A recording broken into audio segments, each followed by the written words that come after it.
ক্ষেত্রেই সে কোনো শক্তিকে, কোনো পাওয়ারকে কি করবে না, আল্লাহর মতো মনে করবে না। এটা যদি সে মনে না করে, তো আল্লাহ কি করবেন? এই ইস্তেকামতের কারণে আল্লাহ কি করবেন? যে আল্লাহ সুবহানাহু ওয়া তাআলা আপনাকে শাস্তি দিবেন না, আপনাকে জান্নাত দান করবেন। কনটেক্সট সোজা। আপনি বলছেন লা ইলাহা ইল্লাল্লাহ, বলছেন লা মা'বুদা ইল্লাল্লাহ, লা মাকসুদা ইল্লাল্লাহ, লা রাযিকা ইল্লাল্লাহ, লা খালিকা ইল্লাল্লাহ, লা হাকিমা ইল্লাল্লাহ। আল্লাহ ছাড়া আমার আপনজন বলতে আর কেউ নাই। আপন যদি বলেন আপন, সকল আপনে আপন থাকে না, কখনো কখনো পর হয়ে যায়। সেটা বাবা হোক, সেটা মা হোক, স্ত্রী হোক, সন্তান হোক, ভাই হোক। এবং শেষ অবধি মানুষ নিজেও নিজের পর যখন হয়ে যায়, তখন সুইসাইড করে, আত্মহত্যা করে। তখন সে নিজেকে নিজের মনে করে না, নিজেকে ধরে রাখতে সে কষ্ট ফিল করে, এই কারণে সে আত্মহত্যা করে। তাহলে আপন যদি আমি বলতে চাই, আমার আল্লাহ বলছেন আমি তোমার আপন। আল্লাহু ওয়ালিয়ুল মুমিনিন, আল্লাহ বলছেন আল্লাহু ওয়ালিয়ুল মুমিনিন, আল্লাহ পাকই হচ্ছে মুমিনদের প্রকৃত বন্ধু। সুবহানাল্লাহ। সকল বন্ধু বিশ্বাসঘাতকতা করতে পারে, বিপদ দেখলে চলে যেতে পারে, বিপদ দেখলে আপনাকে ধাক্কা দিয়া মুসিবতে ফেলে সে বাঁচার চেষ্টা করতে পারে। কিন্তু আল্লাহই এমন জন, যিনি হাসরের ময়দানে সব যখন ধরা পড়বে, আমার আল্লাহ বলবেন, আরে খুঁজে বের করো যে আমার কোন প্রিয় মানুষের নামে যদি তার কোন সন্তানের নাম অথবা তার নাম রেখে থাকে, এই উসিলাটা ধরে হলে আমার বান্দাকে মাফ করার ব্যবস্থা করো। ধরে নিয়ে আসো। রাসূলুল্লাহ শাফাআত যখন শেষ হয়ে যাবে, তখন আল্লাহর মাফ বাকি থাকবে, তিনি মাফ করবেন। সুবহানাল্লাহ। তাইলে সে আল্লাহ সুবহানাহু ওয়া তাআলা কালিমা পড়ার পরে এক নম্বর হচ্ছে এখানে স্থির থাকতে হবে। এটাই আমার চূড়ান্ত কথা, এটাই আমার সাফল্যের কথা, এটাই আমার উন্নতির সোপান, এটাই আমার নাজাতের পথ, ইস্তেকামাত ওয়াল ইসালু ইলাল মাকসুদ। এবং এই পথের মধ্যে, যে পথে আমাকে জান্নাতে নিয়ে যাবে, সেই জান্নাতের এই পথটা জান্নাতের পথ হইতে হবে। ওয়াল ইসালু ইলাল, যা আমি চাই সেই পথ হইতে হবে। অল কুরব, এবং এই পথে চলতে চলতে আল্লাহ পাকের নৈকট্য অর্জন করতে হবে, তার ঘনিষ্ঠজন হইতে হবে। 4 নম্বর হচ্ছে ওয়াসাআতাহু লিল মারিনা আলাইহি। 4 নম্বর হচ্ছে যে এই পথটা, যে পথে আমি চলছি, হেদায়েতের পথ, এই পথটা প্রশস্ত হইতে হবে, সংকীর্ণ না। হেদায়েতের পথ সংকীর্ণ না, আপনি একাই বেহেশতে চলে যাবেন না, সব দুজকে চলে যাচ্ছে, এইটা এই হেদায়েত বলে না। হেদায়েতের পথ প্রশস্ত। বলে কত প্রশস্ত? তোমার দায়িত্ব হচ্ছে ইস্তেকামাত থাকবা, সঠিক পথে চলবা, আর নৈকট্য অর্জন করবা। ওয়াসাআতাহু লিল মারিনা, কত প্রশস্ত? ওয়াল্লাযীনা জাহাদু ফীনা লানাহদিয়ান্নাহুম সুবুলানা, যে আল্লাহর পথে আসার জন্য প্রাণান্তকর জানমাল দিয়ে চেষ্টা করে, সে একটা রাস্তা দিয়ে চেষ্টা করলেও আমি আল্লাহ সুবহানাহু ওয়া তাআলা তার জন্য হাজারটা পথ খুলে দেই। সুবহানাল্লাহ। হাজারটা পথ খুলে দেই, হাজার পথের যে কোনো পথ অতিক্রম করে সে জান্নাতে চলে যেতে পারবে। ওয়াতাআয়্যানাহু তারিকান লিল মাকসুদ, এবং এই পথটাকে নির্ধারণ করা যে আমি যা চাই এইটা পাওয়ার জন্য এটার কোনো বিকল্প নেই। মানে ইসলাম বা দ্বীন হক, এইটার কোনো বিকল্প এই দুনিয়ায় আর নাই। এটা আপনাকে বিশ্বাস করতে হবে।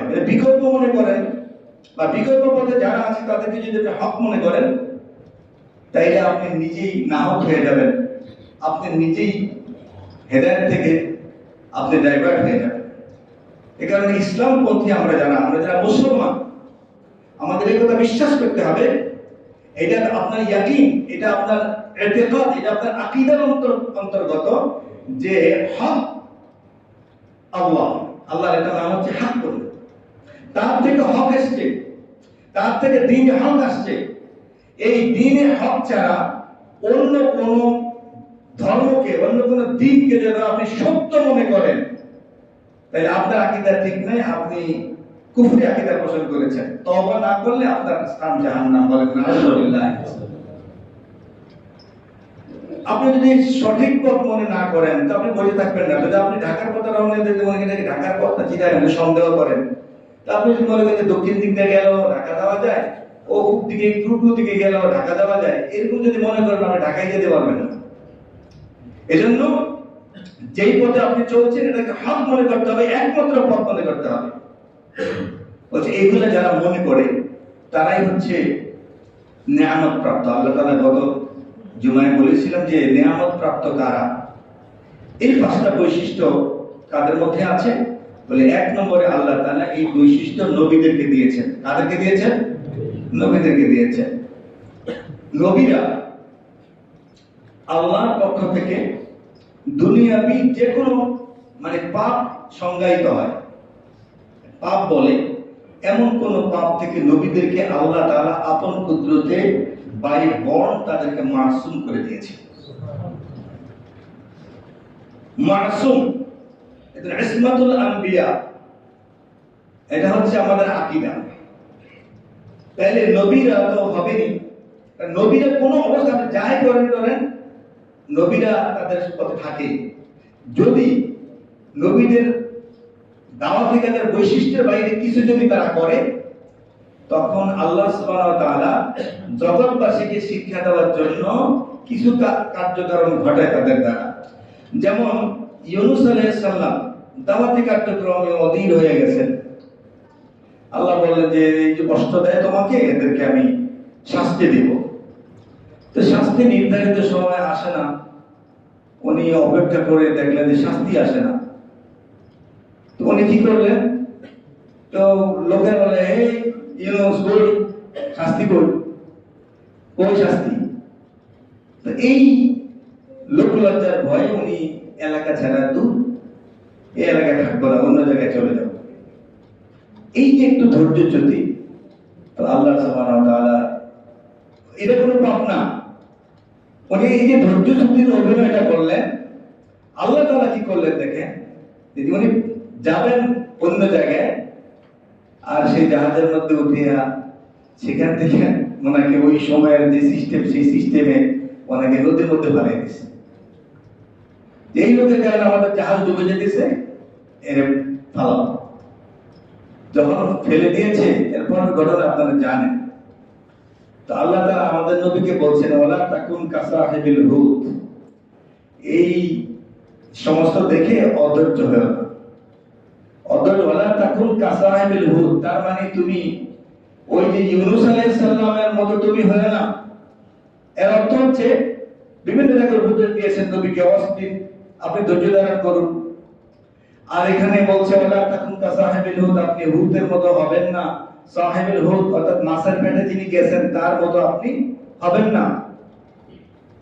তাইলে এই যে ইউনূস আলাইহিস সালামকে আল্লাহ তাআলা যে নিলেন, দেখেন যদি ইউনূস আলাইহিস সালাম সেখানে না যাইতেন, তাইলে সেখানে যাওয়ার পরে উনি আল্লাহর কাছে বলছেন লা ইলাহা ইল্লা আনতা সুবহানাকা ইন্নী কুনতু মিনাজ জালিমিন। এই দোয়া আল্লাহর কাছে এত পছন্দ হয়েছে, রাসূল সাল্লাল্লাহু আলাইহি সাল্লাম বলেন যে আমার ভাই ইউনূস আলাইহিস সালামের এই দোয়া যদি কেউ পড়ে, যত বড় বিপদই হোক না কেন আল্লাহ তাআলা তাকে সেই বিপদ থেকে উদ্ধার করবেন, যত বড় বিপদই হোক না কেন।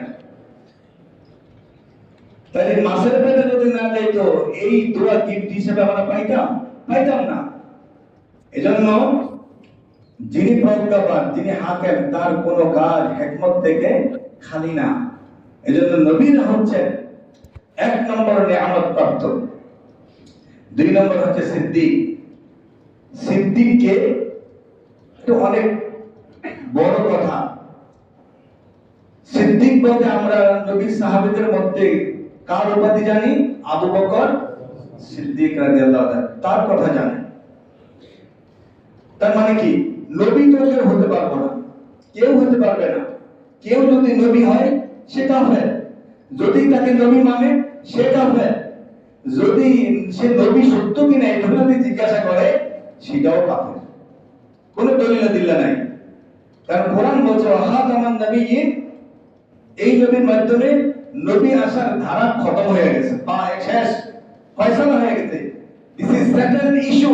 এখন কেউ যদি বলে গোলাম আহমদ কাদিয়ানী নবী, অমুকে নবী, তমুকে, এগুলো যদি বলে, তারা তাদের ধর্ম পালন করতে পারে, যে যার মনে চায় ধর্ম পালন করার স্বাধীনতা তো আছে।